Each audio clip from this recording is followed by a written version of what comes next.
is Mark Gunn Media. Hit it!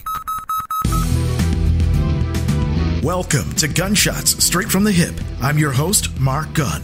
The views expressed on this program are those of the host and guests and not necessarily reflective of anyone or any entity associated with this broadcast. This episode brought to you by Before Your First Gig, an audiobook written by Steve Dustcircle and produced by Mark Gunn Media. If you're a beginning musician, this is a primer that you'll definitely want to hear. Tips and strategies for setting yourself up for live performances and paid gigs. Before Your First Gig by Steve Dustcircle. Available now on iTunes, Audible.com, and Amazon. Before Your First Gig by Steve Dustcircle. Produced by Mark Gunn Media.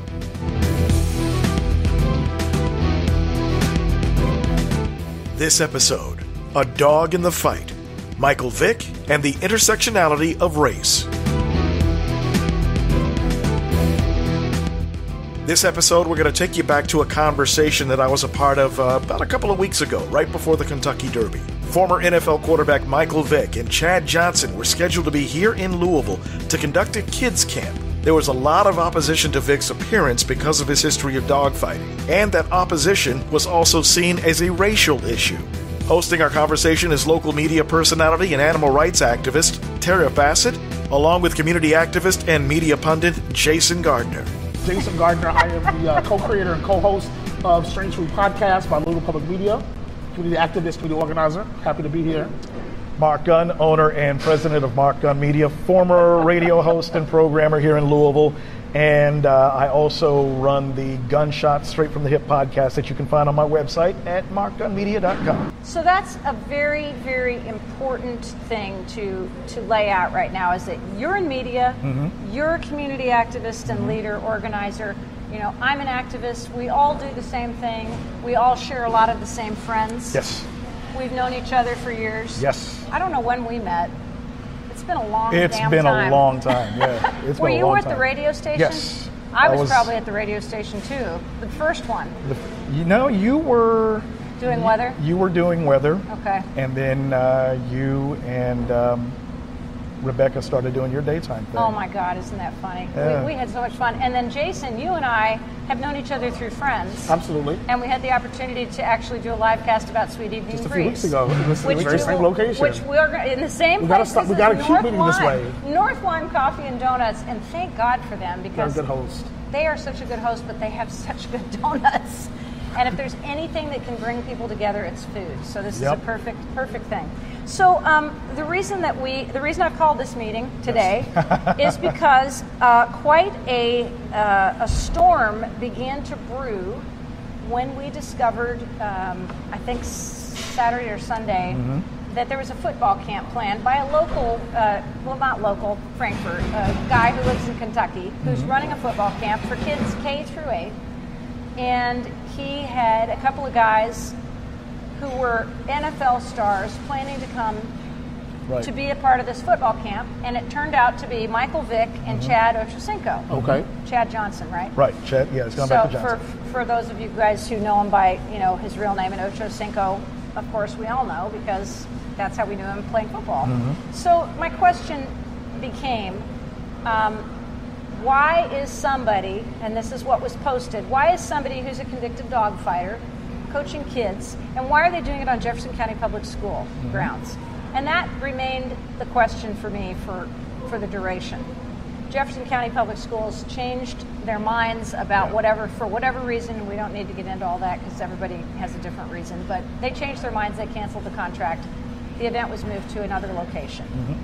What happened, and the reason that I want to talk about this, and I asked you guys, and I asked a couple of other folks to come too, and everybody's schedules are crazy, and we couldn't do it at the last minute. Thank you for doing it. Yes.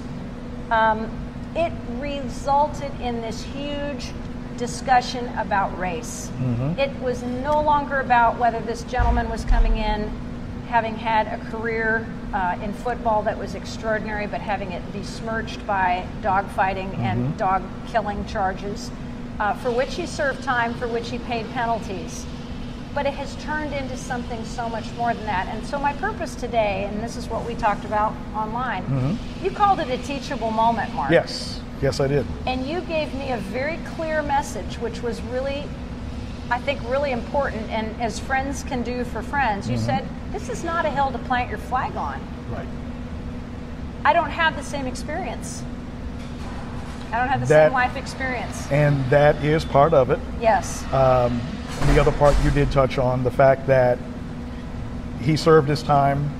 The state says that he served his time. He's paid his debt. He's even gone above and beyond by working with the Humane Society for the past 10 years and doing these football camps and giving kids his life experience. I mean, think about the way that Michael Vick came up. He came up in poverty, in a background where dogfighting was common from where he was from. Not that that's any excuse, but you have to have a little bit of history here. So he manages to get through that, gets through college, plays football at an elite level, gets drafted to the NFL. Very rare when you think of the grand scheme of things, all of the folks that try to do this. And then at the time to be one of the few black quarterbacks in the league at a time where the mental acuity of black quarterbacks was still in question. So he overcame all of that to get to the level that he got to. And his background came and bit him to where he got convicted of these charges. And like I told you, I get it. Everybody that you talk to more than likely loves their pets as much as you love yours. As much as you love yours. As much as I love mine. However, the state has, he served his time. He's gone bankrupt twice. And he's back to a point to where he wants to give back. Anybody else would have gone through this ordeal and said, you know what, I'm just going to lay low, I'm going to live my life and be done with it. He chose not to do that. So the question then becomes, when is enough enough?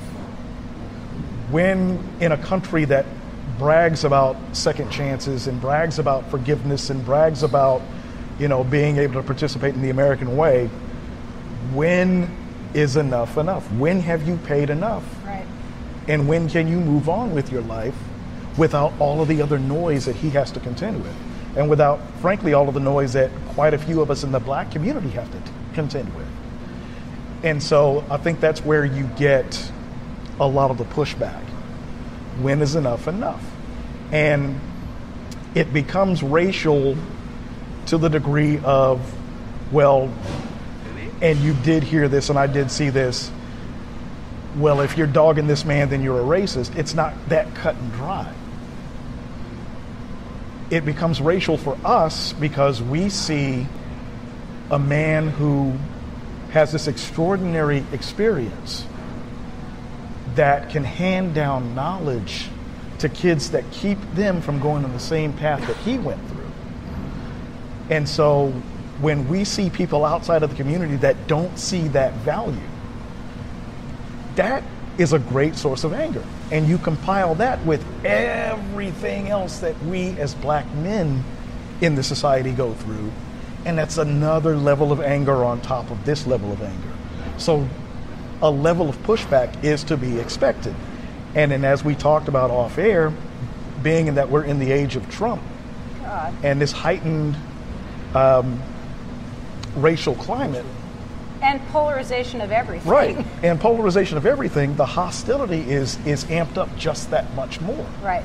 And so for folks to act surprised that this is happening, that this is the reaction that they get, and then not even try to understand it from a different perspective, there's a third level of anger that you have to deal with. Which is why I asked you to come today. Mm-hmm. Mr. Gardner. Certainly. Kick in. Well, I would offer you a bit of pushback. In your introduction, you said it started off as a discussion about dog fighting, Michael Vick, and then it became about race. It turned into a discussion about race. And I offered to you that it never was not a discussion about race. As I mentioned in our conversation on the telephone off air, that all things have to be contextualized, that we navigate this world, me as a black gay man, you as a black man, you as a white woman, that we navigate and we encounter the world through the lens in which we live and also how we're viewed by others. Right. And so for me, there were two parts to this. The first part, as you mentioned, Mark, was about the notion of restorative justice, the notion of when is enough, right? And we think about, even in Kentucky, with the restoration of voting rights for felons, right? So what does it mean when I've served my time, paid my penance, that I still should be ostracized, penalized, and put out by society because of something I did 10, 15, 20 years ago, or even a week ago. And simultaneously, you have, quite frankly, white Americans, white celebrities who are able to have transgressions, i.e. Martha Stewart, i.e. Paula Deen, who go, serve their time, pay their penance, and are giving TV shows, corporate, they're able to return, right, to where they left off, whether it be Patino, Papa John, whatever kind of transgression you make as a white celebrity, there's this idea that you did your time, now let's see what you still got left in you, right? Your best years are ahead of you. Right. And unfortunately, whether it be black celebrities or common black folk of any gender, we're not afforded those same opportunities. And I think that a lot of black people, because of systematic racism, hundreds of years of enslavement, we're already starting behind the starting line. And so the reality is a lot of us are going to encounter the criminal justice system, whether that be young men selling drugs, somebody writing bad checks to feed their family, somebody, whatever have you, right? And so the notion of me having made one mistake 10, 15, 20 years ago will prevent me from getting a job, from access to public housing, access to scholarships. So we really understand this notion of, well, dang, I've made a few mistakes in my time. What does it look like for me to be punished for something I did a decade ago, 20 years ago? So there's that part of it. The other part is about black folk and our relation to sports, right? As I mentioned, for a lot of white folks, it seems like here you have this football player coming to have a frivolous summer camp and stuff his pockets, teach kids how to play football. Right. For a lot of black parents, sports is a way out of the ghetto, Right. for lack of a better term, or Out of poverty. access to into a better situation, whether it be basketball or football, especially in this town. And so, when you so despite his transgressions, this is a chance to have a guy with both professional skills and professional connections to perhaps make my son and or daughter into the athlete they need to be. And so when you have people from outside the community, as Mark mentioned, trying to be an obstacle in that regard, then of course, okay, here are more white folks trying to kill our opportunities. And so I agree that there is a lack of cultural understanding, and that it never was not a racialized issue. As it's very few things in this country aren't influenced by race or gender or orientation. And so I just think that it's a bit of a misnomer and or disingenuous to say it was never a racialized issue. Right. Why call off the camp? Why not say, well, hey, while Vic is in town, let's have a forum about what he's learned about dogfighting. Yes. Why not have him that volunteer idea. at the Humane Society? I like so that. it's almost like the absolute kind of ultimatum that the opposition presented was offensive, right? And I think that for far too many white people, they never get the world unaware of how race influences stuff, and so that's why it's a shock when people say you're racist. Now again, that's vitriol or whatever. But the point is, this is a racialized issue, and how dare you not see that? I think that is kind of what is brewing below the vitriol and the anger and the hurt. You made the comment to me yesterday that you said you get racist thrown at you so much it's almost a joke. Oh, yeah. Explain that. Yeah, definitely. Well, you know me. I do. And the way that I approach racial issues is very blunt, very direct, and often extremely biting. And it's meant to be that way, because if we're ever going to get real about dealing with these issues, people have to realize that the conversations are never going to be comfortable. Right. I'm never going to sugarcoat anything. I'm not going to baby anybody. And that is just the approach that I have always used. There is some understanding to those that show me that they're genuine in wanting to understand. Right. And then there are the same tropes that I hear time and time again that make the cranky old guy in me rear his ugly head. Right. And so, once you frankly get over yourself and realize that, okay, these are conversations that are going to hurt. There is a history that is still living from almost 400 years ago that's still very much relevant here in 2019. Yes. And the sooner that people can own that, the sooner they can get past their own baggage of, well, I'm not racist, or I've never done, or I've never owned slaves.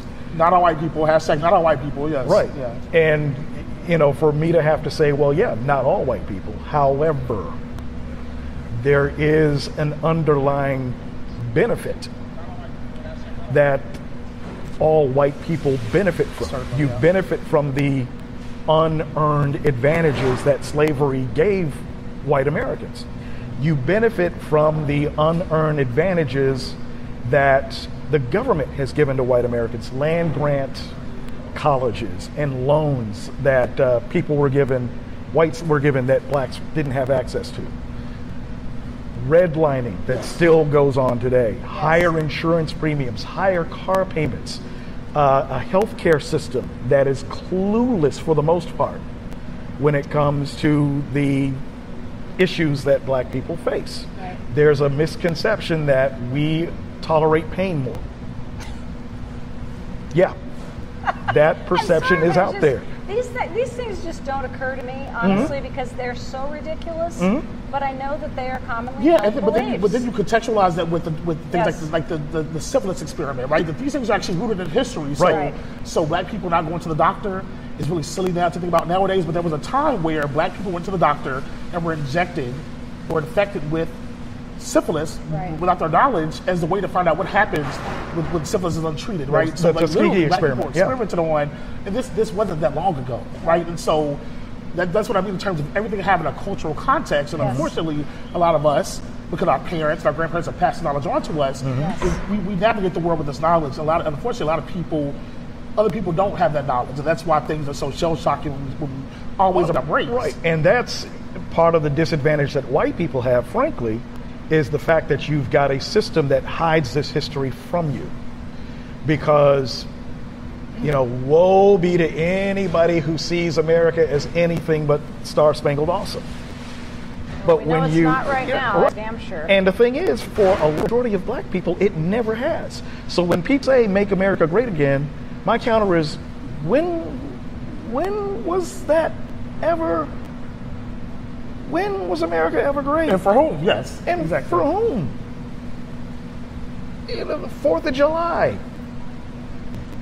Not for, the ancestors that were in the field or in the house on that day. Who was it? Or indigenous Native Americans. Or indigenous Americans. Yeah. So there's a lot of cultural lying that this country has been spoon-feeding, and so that is also a part of the problem of where we are today. You're getting hit with a truth that you're uncomfortable with because you didn't learn it in school. Absolutely. You didn't see it in a book. So if that knowledge, that history, that whole culture was hidden from you, imagine how we feel that when we were, to quote Khalid Muhammad, once we were brought here, we were robbed of our name, robbed of our language. We lost our religion, our culture, our God, and many of us, by the way we act, we even lost our minds. So, you hear people talk about PTSD. And there's a theory that blacks in America have racialized trauma, yes. Have racialized trauma that can be equated to PTSD because it's in the DNA. Yeah. So there's a lot that people don't get because because of the dishonesty of this country, you weren't taught, and the deliberate whitewashing of history and the deliberate theft of a culture and of a history. So you've got 400 years worth of anger that this country has yet to deal with.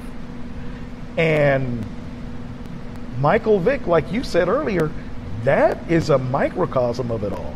So you scratch the surface of a Michael Vick, and there's all of this stuff that's underneath the surface that if we don't start to deal with a quickness, this is going to be like a tea party. You're listening to Gunshots Straight from the Hip. This episode, A Dog in the Fight. Michael Vick and the intersectionality of race. More after this. This is Mark Gun Media. Hit it!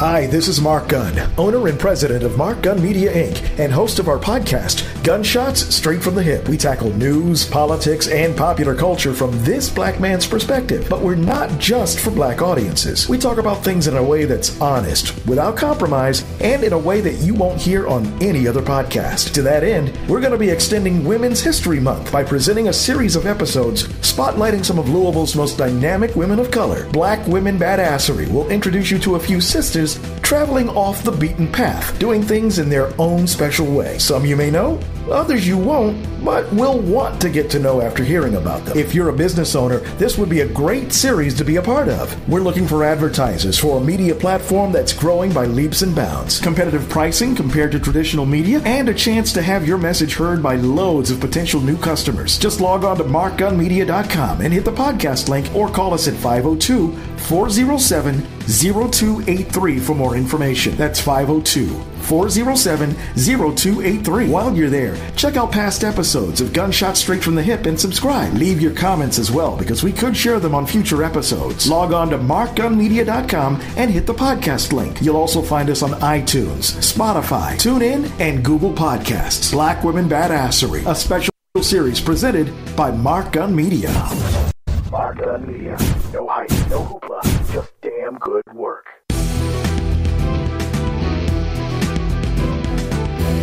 For downloads of this and past episodes and information about all the multimedia services we offer, log on to our website at www.markgunmedia.com. That's markgunmedia.com. Welcome back to Gunshots Straight from the Hip. This episode, A Dog in the Fight. Michael Vick and the intersectionality of race. Okay, so two things. You know that I multitask, so I'm listening to everything you're saying, and Jason's over there texting anyway. Well, no, I'm actually watching your comment section. Watching your comment section devolve into a comment section of Fox News. Shout out to Michael Rockwell. I'm a bit more confrontational as well as it devolves. But again, a perfect example of folk being offended by the very notion of us bringing up race. Right. Why does everything have to be a racialized issue, et cetera? So let's look at this. This is important. First of all, John Burgraff says, "Hi, Jason, Ashley Gardner. You rock as always." Love Officer Burgraff. Loretta, I love him. Loretta Blattner's watching. We went to high school together. Oh, okay. Bart Conley, Elizabeth Scott, Chad Kane, one of our wonderful homeless advocates, John Domain, Dennis Miller, my best friend, opera singer Mindy Cumberledge, who you remember from years ago. Yes, she's fabulous. Awareness, compassion, mercy, grace, listening to one another. That's Ellen Elizabeth Jones. Carrie Orman, Michael Markwell, Chaz Rowe, Catherine Callahan. Okay, Michael Markwell, here we go. I just puked. Crime doesn't have a color. Robin Durbin, Mary Kay Corfidge, Lee Bauckham, Tracy Sprouse. Why does it always have to be white people, many people, black and white? Do not care for Mike Vick. Melissa Bowman. Ellen Elizabeth Jones. Conversation versus confrontation. Very different energy. A foundation of humility empowers, being open and teachable. Kathy Hill is watching. Slavery is over. Listen to what they are saying. Yeah. This is important. That's Mary Kay Corfidge, who's one of our fantastic animal advocates. Listen to what they're saying. Maria Miles, another homeless advocate watching. Kelly McCall, right on. Catherine Callahan of HSUS. Interesting discussion. Then we go back to Mr. Markwell. Quit whining, what a joke. Kelly McCall says, quit watching, just turn it off. This is all love interesting. You, Kelly. You keep bringing up race, that is racist.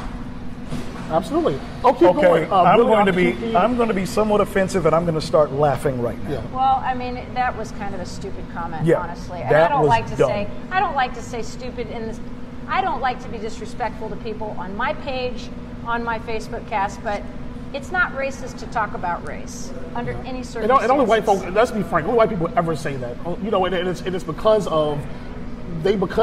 white people have been able to navigate the world as the norm, as the barometer. Any discussion of race, the same thing with men who are terribly offended when you bring up gender or Me Too, because we've been able to navigate the world as the barometer. Anytime we talk about gender, then we are offended. Right. Anytime that certain people have to see or hear about gay people, why we are throwing it in our faces. And so I get it, but I would just give pushback to people like Mark and other folks in your comments. I mean, we're having an intelligent conversation with fruitful points. We're not calling names. Right. We're talking about history and phenomenons, and for someone to be unwilling to even hear the conversation, to be puking to say that clearly they're not prepared to have these difficult conversations. We're they become part of the problem. No, we're hitting a nerve. Yeah. We're hitting a nerve. Certainly. And, like I said before, these conversations are going to be uncomfortable. They're going to happen, yeah. And they're going to happen, whether you puke or not. So somebody said this is not about race at all. Some people shouldn't be around children. People of all colors, races that have no business around children. We are people. I'm happy for the man to do well, and he continues to do well. Just because you spend your time in jail and paid your dues doesn't mean the part of you that made you commit your crimes go away. School books are so very skewed. True, Ellen. Brittany Thomas, Greg George, Kelly McCall says, no, it's not even close about racism. Ellen Elizabeth Jones, actually PTS syndrome disorder is in the DNA. It's an interesting concept too. Michael Markwell, I won't even read that comment because it's really disrespectful. Mary Lou is going to walk away. She says the discussion is way too one-sided and not helping me understand. Melissa Bowman says one thing that's become very clear to me the last couple days during the big discussions. For us, it's about the animals. Some seem to sincerely feel slighted or wronged by that. Our society has a long way to go on race relations. We need more discussions. Absolutely. Rob Tony says, so much truth. Kyla says, y'all better break it down. Melissa says, thank you, Melissa. We love you, Tara. Yay! Now somebody has to love Mark. Yes. Grateful for the willingness to come to the table and converse. Marsha, Brad. Oh, thank you, guys. Daryl Shelton. Tracy says, you're not hitting my nerves. Well, you must have nerves of steel, girlfriend. Dwan Hearn, it's about time for the conversation to happen. In the end, we all want the same. It's just harder to get this talk to continue. To hit a nerve, it means it's working. Greg George, liking the open conversation all the way from North Carolina. Categorizing that white people are the only ones that get upset is a bit off. Racism stinks for all involved. Cree is watching. Tessa's watching. Lisa Marie. That's a good question. Underlying issues. Why are athletics the only ticket to college? Why are 5-year-old young POC boys being thrust into a sport that isn't healthy for them? There is a huge issue grounded in educational opportunities for young people of color. And I'm reading these out because Mark doesn't have a phone, so he can't see them. Football sports allows so many young people the access to higher ed. Some succeed, while others don't. I had a student who came back to finish his degree after blowing his knee out in the NFL. He spoke about how he wished, I'm assuming the last part of that sentence is that he had finished his degree. Yeah. Kristen Heckler's watching. Ellen says, together we can do hard things, have uncomfortable conversations. Lori Goodwin is watching. Ann says, very informative, but didn't Vic say he would have continued to fight dogs if he hadn't been caught? That is my problem. You should not judge someone by the color of their skin or religion. I judge people on how they treat animals and other people. Okay, so let's go back to two things. Okay. First thing, you just said good question. Yeah. Address that. You kind of hinted at this about why is sports seen as the ticket out, and I think probably 30, 40 years ago, the Army was seen as a ticket out. Right. Or Yes. a little bit before that, a good job at a good factory or a good government job was seen as a ticket out. Those are just realities for the very reasons that Mark mentioned. Well, we can't, until you've lived an experience, you can't contextualize that, right? So for a lot of people who don't live in urban Louisville, West Louisville, who aren't people of color, who aren't women, who aren't queer or trans people, the world is their oyster. For a lot of us, because we grow up in a particular neighborhood or we have to go to a particular school, we don't have no access to those same opportunities. And so I just think that for the very reasons you mentioned, redlining, the 9th Street divide, there are a number of food deserts, right. The housing crisis, a lot of things don't position young black boys and girls to be on the same level as a lot of white kids. I mean, I went to St. X and I went to Central. I went to spend 2 years at St. X for high school, 2 years at Central, two very different experiences. Very different schools, right? So when I speak about things, I'm not speaking about hypotheticals or things I'm imagining or making stuff up. I mean, I've lived experiences. You've had experience. A lot of people have opinions, i.e. Mark, in your comment section. You can have an opinion, but it must be an informed opinion. And unfortunately, too many white folk, quite frankly, like the folks in your comment section, some of them don't have informed opinions and they're going off of the feeling.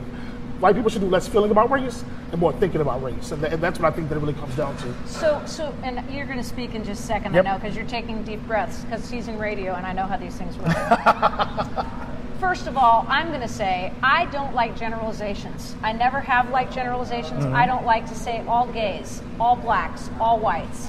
I don't like to say that everybody in the animal rescue community is a bigot, is a racist, and cares about animals more than they do about black people. And that's one of the things that was posted. And you did that. Yeah. Well, I know. I posed the question. You did. And it was a question or a statement, and it was meant to be provocative because that, frankly, is a discussion that's being held. So a lot of people, you even said that to me, Jason, you made a really provocative post. I didn't. You did. I simply posted the conversation that clearly was happening in your comment thread before you ever called me, right? So unfortunately, ask the provocative question does not invent the question. It's simply bring it to the surface what people are already talking about, right? And so I understood your discomfort. I really understood that. But that doesn't mean that I brought it up or that I provoked the fire. Right. It simply meant I addressed it in a more direct way. Mm-hmm.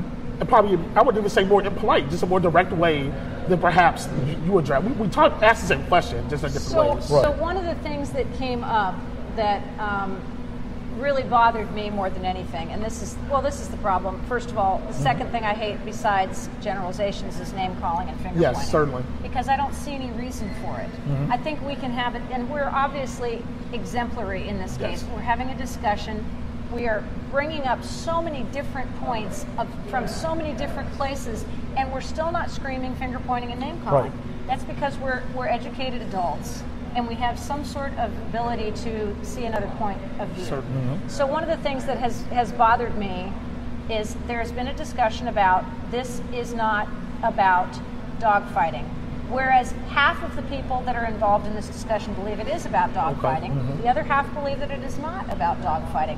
There's also misinformation and misconceptions that Michael Vick never really did any of the things that he was accused of, that it was just on his property. Right. We know that that's not true. Right. We know that he did the things that he was accused of, that he paid for that by going to prison for a long time. It was 18 to 23 months, depending on the news report that you read. Mm-hmm. He also paid a fortune in fines. Right.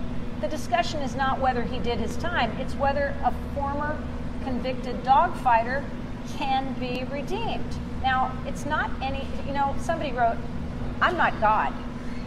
None of us are his God. Sure. It's up to him and his God, if he believes in God, to make up a decision about that.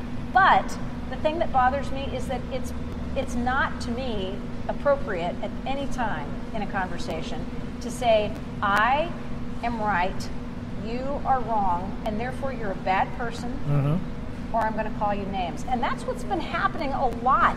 And when somebody says, I thought this was going to be about the animals, it is about the animals. It is about the animals, but it's also about the reason why I actually wanted to do this live cast is because of what the animals have brought up. And it's brought up this, and so you mentioned Martha Stewart. Yes. So we'll go there. If Martha Stewart was coming to town and she had abused animals, I guarantee you that the same group of people would say, but see, here's my question. Who decides what crime is one that we can be redeemed? I mean, who decides that tax evasion is less of a crime? I mean, there's somebody who was a victim of a Ponzi scheme that ruined their life, and that doesn't do much more than someone hurting a dog, right? So the question still becomes, who becomes judge and jury? Right. Who decides? Right. Well, dog fighting is much more inappropriate than, for example, sexual assault, which our very leader in chief is accused of doing. Somebody brought that up too. So my thing is, when people become so indignant, he was a dog fighter. He shouldn't be allowed to do anything, let alone coach kids, flip burgers. What an indignant position to have, and who decides what crimes, what transgressions are unforgivable? And especially in the grand scheme of making a crime against an animal, which is a horrible crime, unforgivable. Meanwhile, there are crimes against humanity for which people seemingly don't have much energy. There's a saying, keep that same energy. Where's the same energy for crimes against humanity? You're listening to Gunshots Straight from the Hip. More of our conversation right after this. This is Mark Gunn Media. Hit it! Hi, this is Mark Gunn, owner and president of Mark Gunn Media, Inc., and host of our podcast, Gunshots Straight from the Hip. We tackle news, politics, and popular culture from this black man's perspective. But we're not just for black audiences. We talk about things in a way that's honest, without compromise, and in a way that you won't hear on any other podcast. To that end, we're going to be extending Women's History Month by presenting a series of episodes spotlighting some of Louisville's most dynamic women of color. Black Women Badassery will introduce you to a few sisters traveling off the beaten path, doing things in their own special way. Some you may know, Others you won't, but will want to get to know after hearing about them. If you're a business owner, this would be a great series to be a part of. We're looking for advertisers for a media platform that's growing by leaps and bounds. Competitive pricing compared to traditional media, and a chance to have your message heard by loads of potential new customers. Just log on to markgunmedia.com and hit the podcast link, or call us at 502-407-0283 for more information. That's 502-407-0283. While you're there, check out past episodes of Gunshot Straight from the Hip and subscribe. Leave your comments as well, because we could share them on future episodes. Log on to markgunmedia.com and hit the podcast link. You'll also find us on iTunes, Spotify, TuneIn, and Google Podcasts. Black Women Badassery, a special series presented by Mark Gun Media. Mark Gun Media. No hype, no hoopla, just damn good work.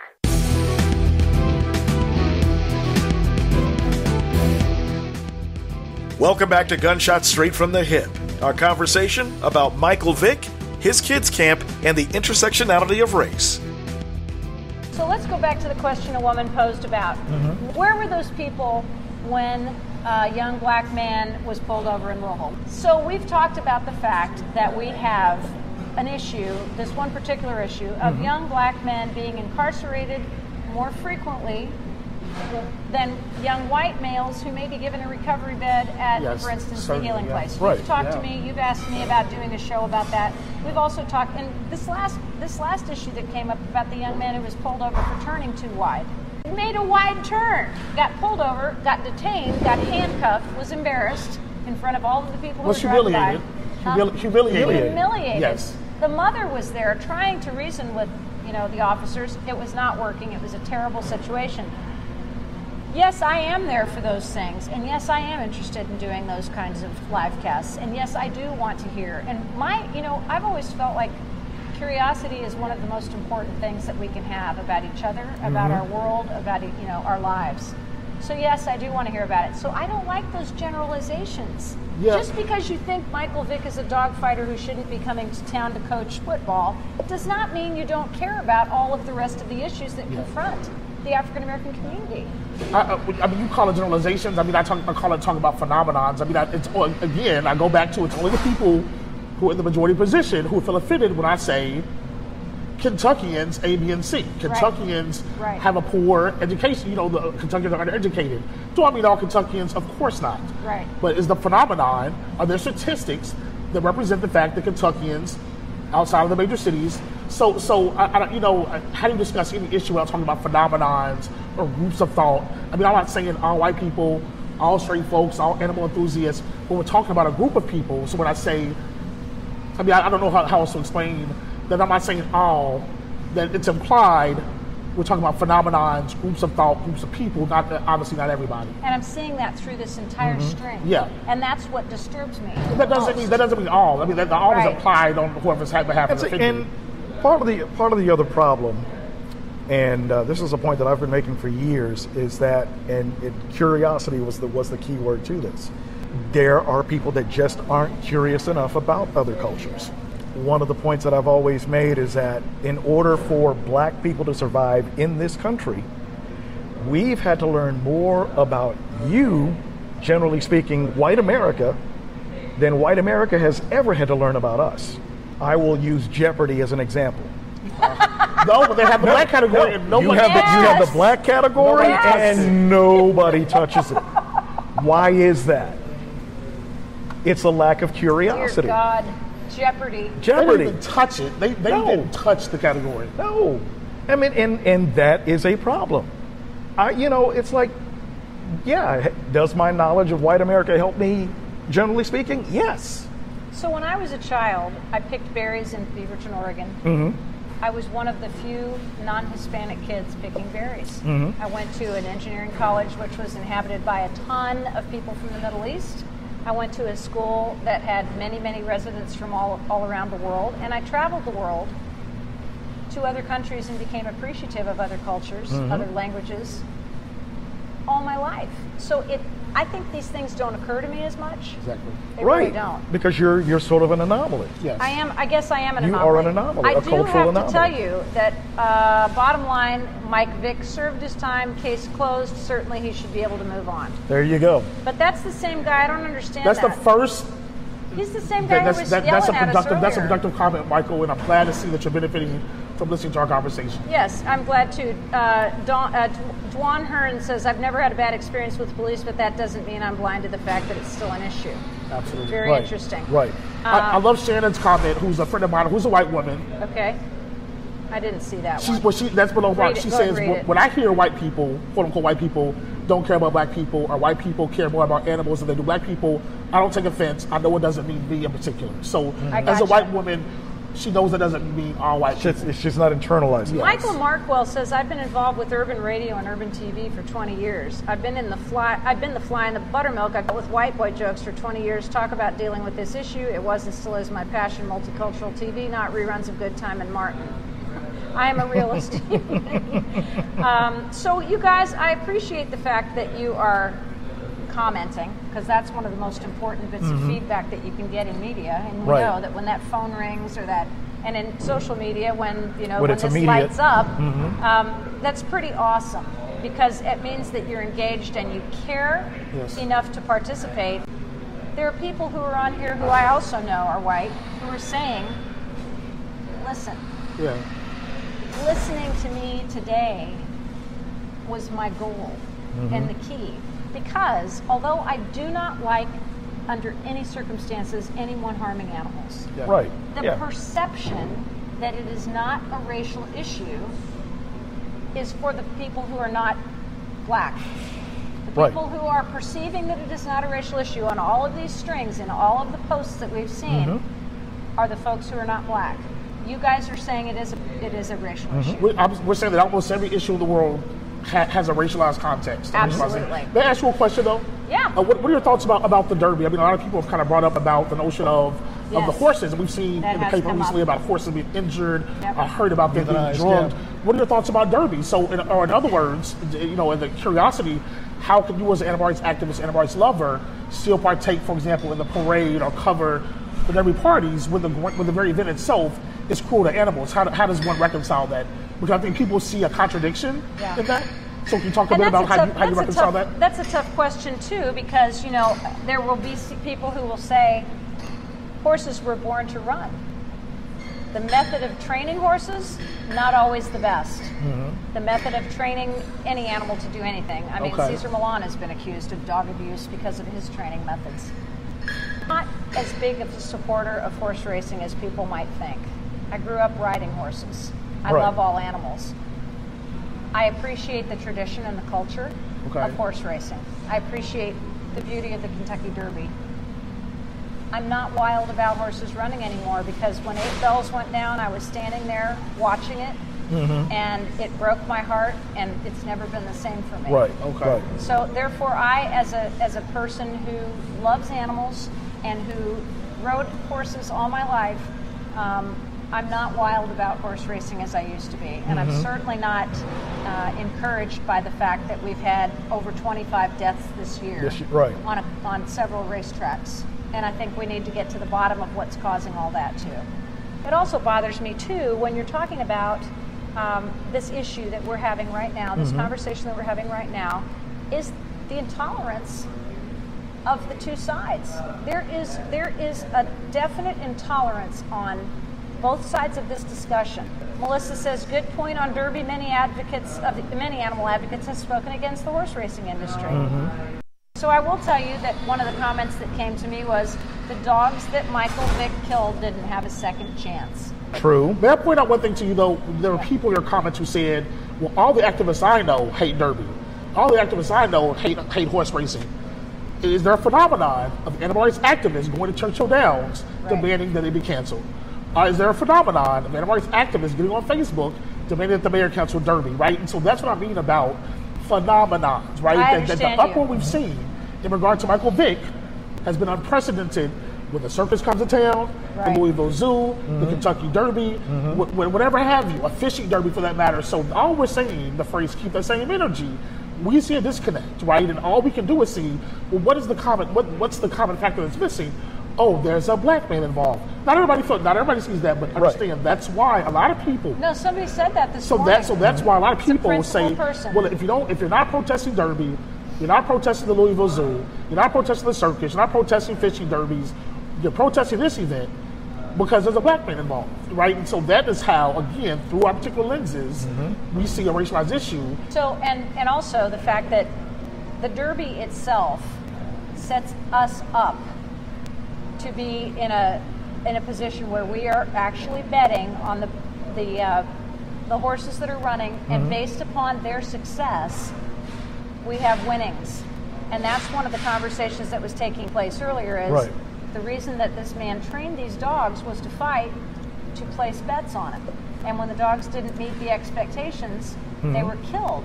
And in some regards, horses who run in Derby are sent to slaughter. Just sent to slaughter. We had a Kentucky Derby winner, Ferdinand, who was sent to China, I think, and to a horse meat factory. Anna says, I think it's really important for white people communities to really listen and recognize before we attend to animal cruelty issues, which I do equate to other abuse issues, and think is important to address the history we are living with. Who are we to dismiss the issues that black Americans have faced in this country? You said exactly this. When people are saying we feel white people care more about pretty much anything besides animals less than we care about black people, there's mountains of evidence, facts, and history of this. What is this thing where we become indignant? If we really care about ending racism, it's time to sit down and listen. Thank you, Anna. What can be done that will enable us to move past this discussion? On the part of white America, less talking, more listening. Get out of your own way when it comes to emotions. If things are said that you, in particular, aren't a party to, then realize that. So basically, if we make a general statement, such as the statement that was made earlier, white people care more about dogs than they do black people. If that's not you, then realize it's not you, but also realize that there seems to be a bit of truth to that, and that there is a history that backs that up. I think one thing that people need to realize, that any time that we do discuss the issue of race, me especially, I know I have American history that backs me up. Absolutely. 400 years worth. So I don't speak out of emotion. I speak from a historical context, and I relate that history to what I'm seeing here before me. It's very easy to do. All you have to do is read a book. And one of the things that for me personally, and this is why I have such a beef with the American educational system, the fact that my history was hidden from me. Any kind of, any real knowledge of, or as a generalization? Just generalization. Okay. So any knowledge of self that I've gained, it's been done through independent study. And so I've had to basically cut out the middleman when it comes to learning not only our history, but American history. You've had to weed through all the lies to get through the truth. And the truth, everybody has to reconcile the fact that it's not pretty. So when, again, I hear somebody say, make America great again, and I honestly ask the question, when was America ever great? And I'm anticipating not getting an answer, that's a problem. And that again comes from perspective, which you said just a few minutes ago.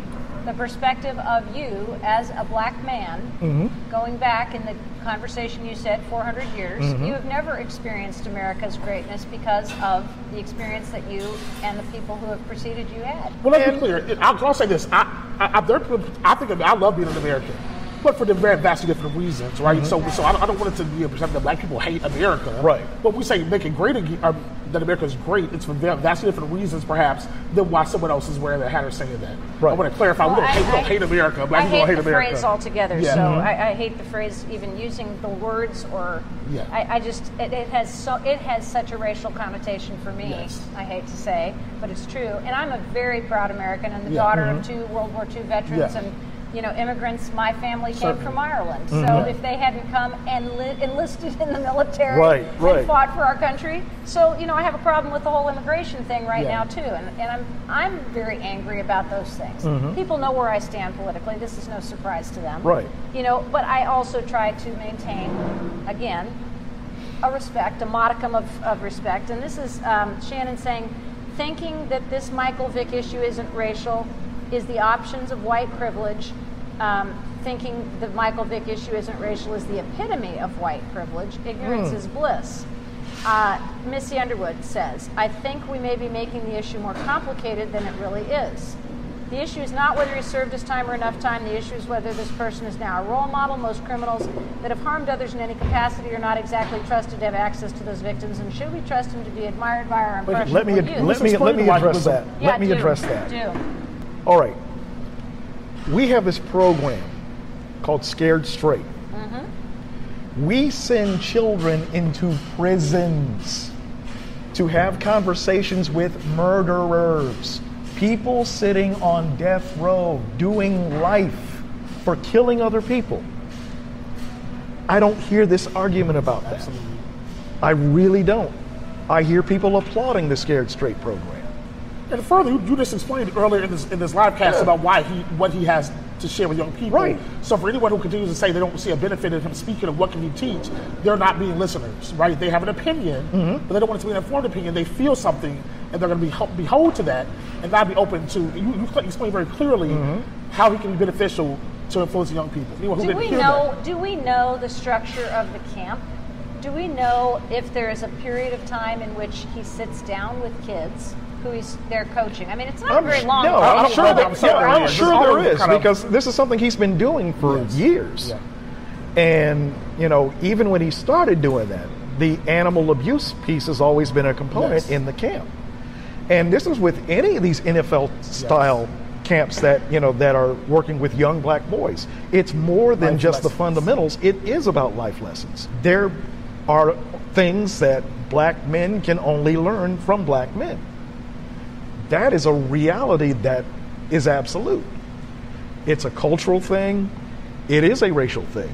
There are experiences that we have in common that we can't share with other people. Which is why Jason was saying earlier that a lot of black athletes / celebrities, whichever, whether they're music or whatever, movie stars, are often the people that young black men are looking up to as a father Aspire figure. to. I mean, that was the case of Nipsey Hussle, who was rather a really popular kind of black rapper who was recently gunned down, who had a past with drugs and gang affiliations.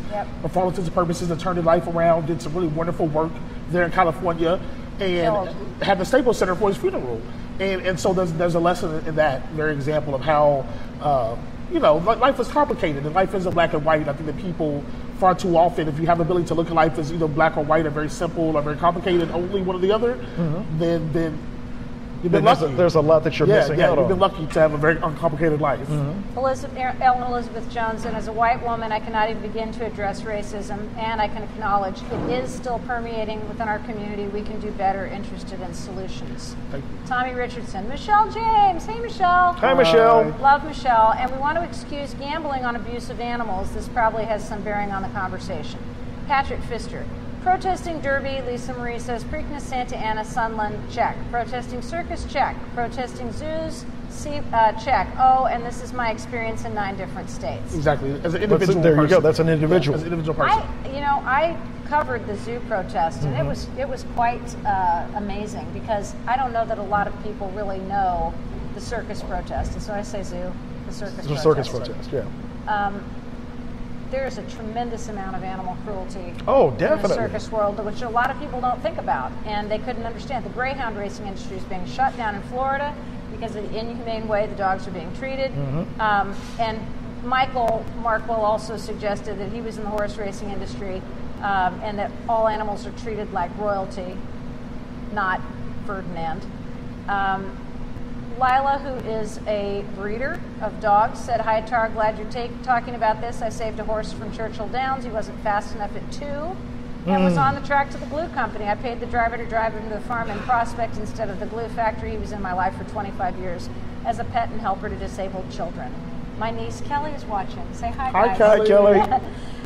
Read a book? No, read many books. The truth is woven with the voices of the past. Lisa Is Marie. it? There you Patrick go. Salyer. Hannah Truxell is watching. Kathy Burgess. My niece worked closely on the Civil Rights Museum in Jackson, Mississippi. She came home and said that it completely changed her life. She learned things about our history that she had never heard before. She recommends that everyone see it. Alexis de Tocqueville referred to the U.S. as the Great Experiment. Dwan Hearn, slavery did start before the founding of the U.S. Yes, Mr. Markwell. Civil discourse.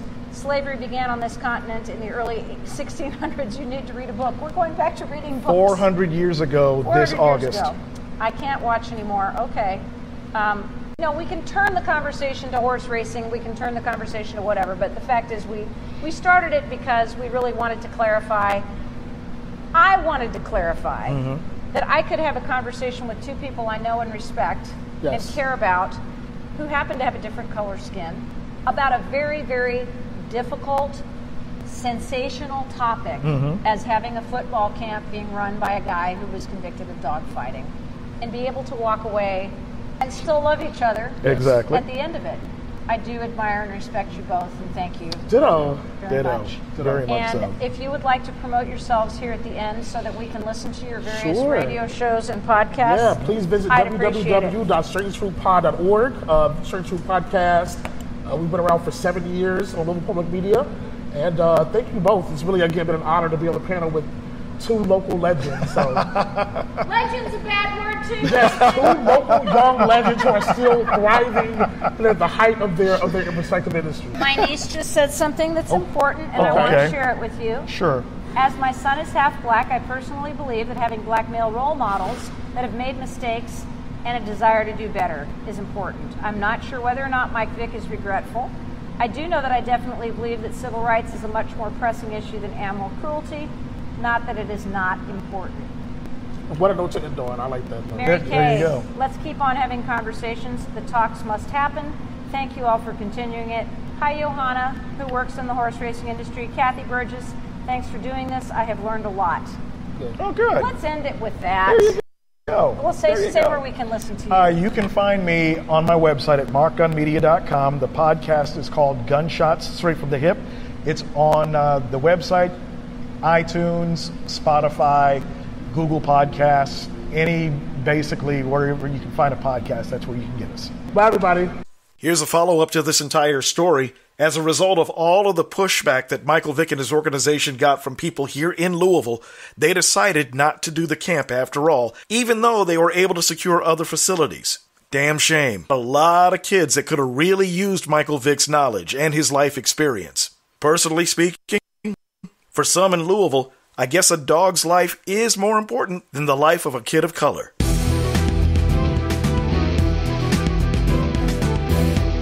You've been listening to Gunshots Straight from the Hip. The views expressed are those of the host and guests and not reflective of any business entity or anyone associated with this broadcast. If you have any comments or want more information on how to be a sponsor, log on to our website at markgunmedia.com or call us at 502-407-0283. That's 502-407-0283. Thank you for listening. Mark Gun Media. No hype, no hoopla, just damn good work.